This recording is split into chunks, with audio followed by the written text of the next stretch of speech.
By this point, we are completely finished with the enameling. I went ahead and added a layer of colorless transparent enamel to the vessel so that we can go into the next stage, which is stoning. The stoning stage requires that the excess enamel on the surface be sanded off until the cloisonne wires are exposed and the whole surface of the vessel is smooth.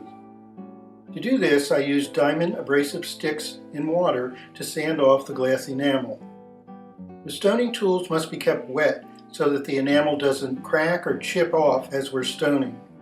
This is also to avoid grinding the enamel dust back onto the surface.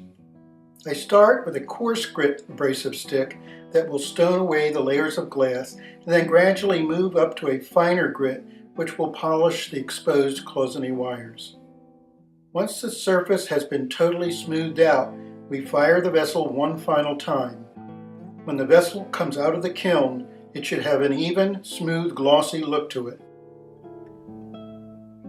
We're not through quite yet though. At this point in the process, I begin making the rim, which will be affixed to the opening of the vessel. I start by creating a silver band that fits into the opening in a similar way to how I made the foot of the vessel.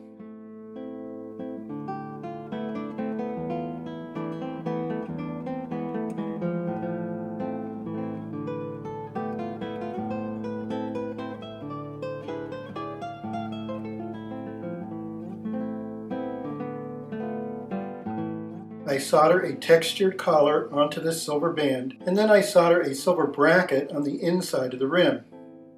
This bracket will hold a piece of silver that's been cut into the shape of a feather.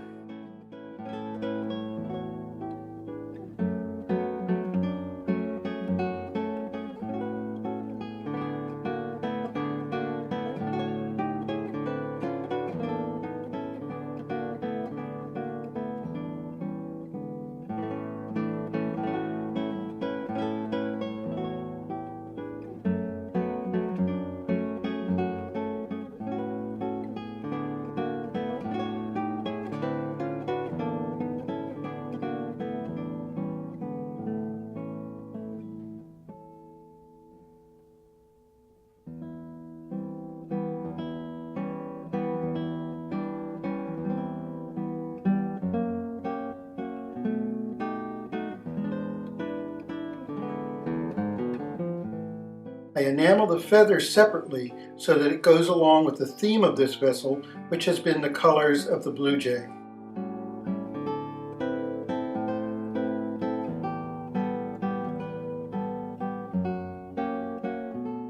We conclude by attaching the rim to the vessel and then finally attaching the feather to the rim. I assemble the vessel in this way using epoxy glue because it would allow me to detach these parts if repairs are needed, but it still serves as a strong adhesive. I hope that these videos have been useful to you, whether you are someone curious about metalsmithing or enameling, or whether you are someone who wants to find a deeper appreciation for this art form.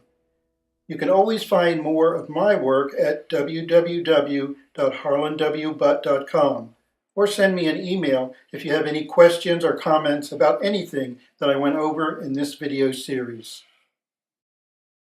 Thank you for watching. I'm Harlan W. Butt, and this has been In the Studio.